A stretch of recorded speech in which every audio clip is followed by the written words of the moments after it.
Ini mungkin saya lompat ke titik hilir dulu ya. Ini perkaranya semua sudah inkrah Ya, di tingkat sampai kasasi waktu itu. sampai kasasi dan sama yaitu seumur hidup. Ya. Baik di PN, Maupun di PT, maupun di kasasi semua seumur hidup. Seumur hidup. Semua. Ya. Lanjut, Mas Ihsan. Bu, kalau boleh tahu klien yang Ibu pegang terakhir 2 orang Ya. dari 8 itu siapa, Bu? Sudirman dengan Saka Tatal. Saka Tatal yang paling kecil kan, Ya, yang waktu yang itu anak. cuman Ya. dihukum 8 tahun karena statusnya masih anak yang Masih berhadapan anak, dengan ya. hukum ya. Saya boleh lihat fotonya, Ibu. Ada, Bu. 2 nama itu ada di sini, Bu. Nggak ada. Oh, tidak ada. Enggak ada ya? Ya. Kasus ini masuk dalam radar Kompolnas terhitung sejak kapan, Pak Yusuf? Sejak pernyataan dari kakak Vina didatangin orang agar kasusnya Ditutup, jangan Pak. diungkap, Jangan yang buka lagi. Ya, itu sangat menarik. Berarti bulan Mei 2024 Ya, kasus ini masuk dalam radar Kompolnas. iya. Dengan kata lain, sejak 2016 sampai 2024 tidak ada satu pihak pun yang mencoba melaporkah itu atau menarik perhatian Kompolnas kah itu agar kemudian melakukan pendalaman, pengujian kembali bahkan terhadap kasus yang terindikasi tidak ditangani secara proper ini, tidak ada ya. Sama sekali data yang sementara ini kita masih cari, belum ada keluhan pada waktu itu.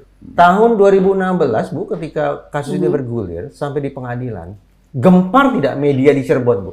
Sangat gempar. Sangat gempar. Ya. Tapi tidak ada penyikapan dari lembaga selain kepolisian untuk menyikapi kegemparan di media itu tidak ada. Tidak Misalnya dari Kemenko Polhukam atau dari Komnas HAM, Komnas Perempuan, LPSK, Kompolnas tidak ada. Tidak ada. Oke, lanjut Mas Ihsan. Bu Titin nih, Bu Titin Priyalianti. Jadi sebenarnya konstruksi kasus ini bagaimana ya, Bu?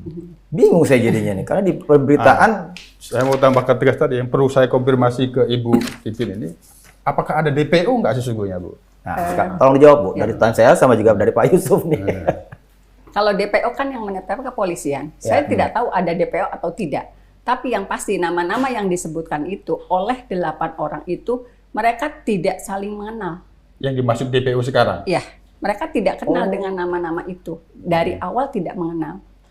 Jadi kalau saya bicaranya berdasar fakta hukum di persidangan ya Pak. Karena waktu itu kan tertutup. Saya hanya akan bicara fakta hukum di persidangan. Ya. Jadi di persidangan itu semua klien 8, semua terdakwa 8. Yang 7 itu bertetangga. Rumahnya di sekitar Jalan Perjuangan, bertetangga. Nah, yang 1 ada namanya Rivaldi. Dia sebetulnya dalam perkara lain di Utbar. Ditangkap dalam perkara lain di Utbar. Yaitu perkara? Perkara sajam.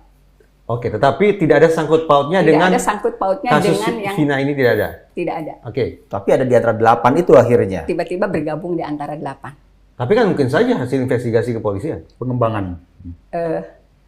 Itu yang mungkin kita akan diskusi masalah itu. Jadi laporan awalnya ini kecelakaan. Saya bicara lagi kembali fakta di persidangan. Polisi yang menemukan itu dari Polsek Talun, namanya Pak Suja. Dia datang ke TKP karena dilaporkan pada pukul 22, tanggal 27 berarti ya. Ya, 27 Agustus. Terjadi kecelakaan lalu lintas, ada 2 orang terkapar. Ya. Dia datang ke sana. Dia melakukan olah TKP. Dia menemukan di antara 2 tubuh itu ada 2 titik darah di bawah, itu yang terungkap di persidangan, di bawah tubuh korban. 2 titik darah di bawah tubuh korban, artinya genangan darah di antara tubuh korban. Korban 1 genangan darah di bawahnya, korban satunya lagi yang perempuan dan laki-laki ada di bawahnya. Kemudian dia menemukan ada serpihan daging di, kalau PJU kan suka ada apa? Yang lubang-lubang di bawahnya ya Pak, apa sih, mur besar. Ada serpihan daging di PJU, nempel. Dia waktu itu mengasumsikan karena ada yang luka lubang kaki, serpihan daging itu berasal dari kaki korban. Itu yang terungkap di persidangan. Dia melakukan olah TKP Polsek? Ya, Polsek Talun. Karena peristiwanya di flyover Talun. Ditemukannya 2 yang dilaporkan sebagai laka. Olah ditemukan TKP-nya sebagai laka. Olah laka ya? TKP-nya Iya. laka. Olah TKP-nya laka. Olah TKP-nya laka. Dan itu disampaikan di persidangan. Darah itu hanya ada di bawah genangan tubuh satu lelaki ada genangan bawah darah, tubuh satu perempuan genangan darah. Itu yang terjadi di persidangan. Nah, itu juga yang pada akhirnya saya sampaikan ke pledoi. Karena di dalam tuntutan korban ini melintas, diteriaki oleh 8 orang ini, kemudian dikejar, kalau dalam tuntutan, dipukulin di polsek di flyover Talun itu, kemudian setelah tidak berdaya dibawa ke belakang showroom, kemudian di situ dilakukan pemukulan kembali, ditusuk bagian dada kiri dengan samurai. Itu kalau tuntutan.